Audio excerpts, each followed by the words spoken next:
Shalom,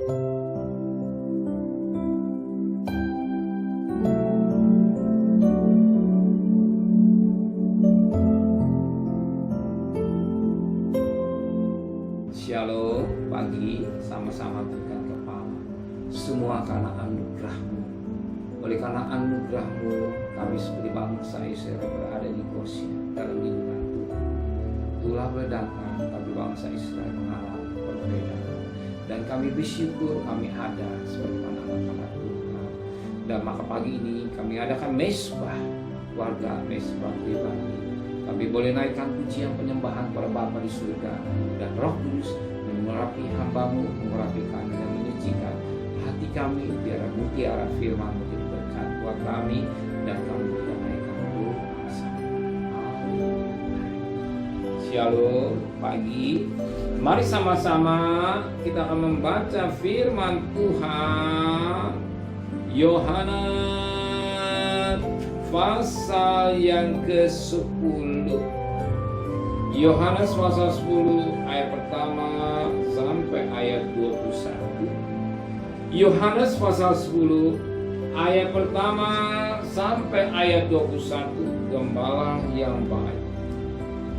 Aku berkata kepadamu, sesungguhnya siapa yang masuk ke dalam kandang domba dengan tidak melalui pintu, tetapi dengan memanjat tembok, ia adalah seorang pencuri dan seorang perampok. Tapi siapa yang masuk melalui pintu, ialah gembala domba. Untuk dia penjaga membuka pintu, dan domba-domba mendengarkannya suaranya, dan ia memanggil domba-dombanya masing-masing menurut namanya dan menuntun keluar. Jika semua dombanya telah dibawanya keluar, dia berjalan di depan mereka, dan domba itu mengikuti dia, karena mereka mengenal suaranya. Tapi seorang asing pasti tidak mereka ikuti, malah mereka lari daripadanya, karena suara orang asing tidak mereka kenal. Itu yang dikatakan Yesus dalam perumpamaan pada mereka, maka mereka tidak mengerti apa maksudnya. Ia berkata demikian kepada mereka. Maka kata Yesus sekali lagi, aku berkata kepadamu, sesungguhnya akulah pintu ke domba-domba itu. Semua orang yang datang sebelum aku adalah pencuri dan perampok, dan domba itu tidak mendengarkan mereka. Akulah pintu, barang siapa masuk melalui aku, ia akan selamat, dan ia akan masuk dan keluar dan menemukan padang rumput. Pencuri datang hanya untuk mencuri dan membunuh dan membinasa. Aku datang supaya mereka mempunyai hidup dan mempunyai dalam segala kelimpahan. Aku gembala yang baik memberikan nyawanya bagi domba-dombanya. Sedangkan seorang upah yang bukan gembala dan yang bukan milik domba-domba itu sendiri, ketika melihat serigala datang, meninggalkan domba-domba itu lari. Sehingga serigala itu menekan dan mencerai-beraikan domba-domba itu. Dia lari karena ia seorang upahan dan tidak mematikan domba-domba itu. Akulah gembala yang baik, dan aku mengenal domba-dombaku, dan domba-dombaku mengenal aku. Sama seperti Bapa mengenal aku, dan aku mengenal Bapa, dan aku memberikan nyawaku bagi domba-dombaku. Ada lagi padaku domba-domba lain yang bukan dari kandang ini. Domba-domba itu harus kutuntun juga, dan mereka akan mendengarkan suaraku, dan mereka akan menjadi satu kawanan dengan satu gembala. Bapa mengasihi aku, oleh karena aku memberikan nyawaku untuk menerimanya kembali. Tidak seorang pun mengambil daripadaku, melainkan aku memberikan menurut kehendakku sendiri. Aku berkuasa memberikannya dan berkuasa mengambilnya kembali. Itulah tugas yang kuterima dari Bapa. Maka timbullah pula pertentangan di antara orang-orang Yahudi karena perkataan itu. Sebab di antara mereka berkata, ia rasukan setan dan tidak. Mengapa kamu mendengarkan dia? Yang lain berkata, itu bukan perkataan orang yang rasukan setan. Dan perkataan setan melekang mata orang-orang buta. Puji Tuhan. Firman Tuhan cukup jelas seperti itu.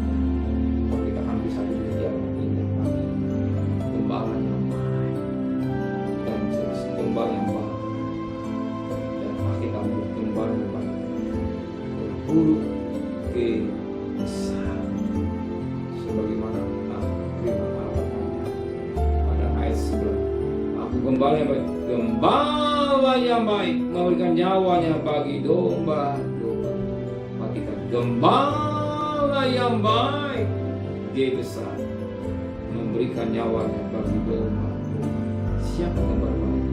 Yesus Kristus. Saudara katakan, aku gembala. Di mana kebaikannya? Ya, dia memberikan nyawanya bagi domba. Dia memberikan nyawanya bagi dombanya untuk keselamatan.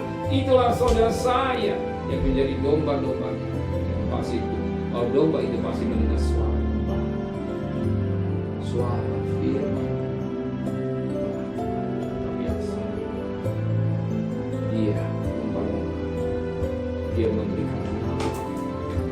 Biasa. Dia memberi, tetapi dia juga menerima. Sebagaimana Alkitab berkata, ayat yang ke-17, Bapa masih aku oleh karena aku memberikan nyawaku untuk menerimanya kembali. Ayat yang ke-18, tidak seorang mengambil daripadaku, melainkan aku memberikan menurut kehendak sendiri. Aku berkuasa memberikannya dan berkuasa mengambilnya kembali. Dia tidak dicabut nyawanya. Yesus tidak dicabut nyawanya, tetapi dia memberikannya. Si A meninggal, dicabut nyawanya. Kapan? Dia menembuskan nafasnya, rohnya dia ambil, tapi dia memberikan. Dia berikan, dia juga berkuasa untuk menerimanya kembali. Itulah kuasa kebangkitan. Amin. Dia Allah yang dahsyat. Berarti bukan dia mati selamanya, tapi dia hidup selamanya. Amin. Kalau dia hidup selama-lamanya, dia sanggup menolong dan menyelesaikan persoalan saudara. Apapun yang sulit buat dia, gembala yang santai. Dia memberikan ketika kita masih berdosa. Apalagi kita masih berikan domba-domba. Saya dia sanggup menolong dan menyelesaikan persoalan saudara. Mari sama-sama pejamkan mata saudara. Terima kasih Bapa di surga buat limpahan kasih-Mu besar yang kami menteraikan firman hati kami, kembalikan besok pagi dalam tubuh yang sehat dengan tidak kurang satu apapun. Berkati Pak Presiden, Wakil Presiden, dan Menteri, para Gubernur, Pak Bupati, para Wali Kota, para lurah, pada RW, pada RT, pada medis, pada wartawan. Berikan hikmatnya dari surga, beri sewa takut dalam dan kekasih. Terimalah berkat nikmat dari Allah Bapa, cinta kasih sayang dari Tuhan Yesus Kristus, dan berkat Roh Kudus menyertai saudara mulai hari ini sampai Maranatha. Yang cinta dia katakan amin. Tuhan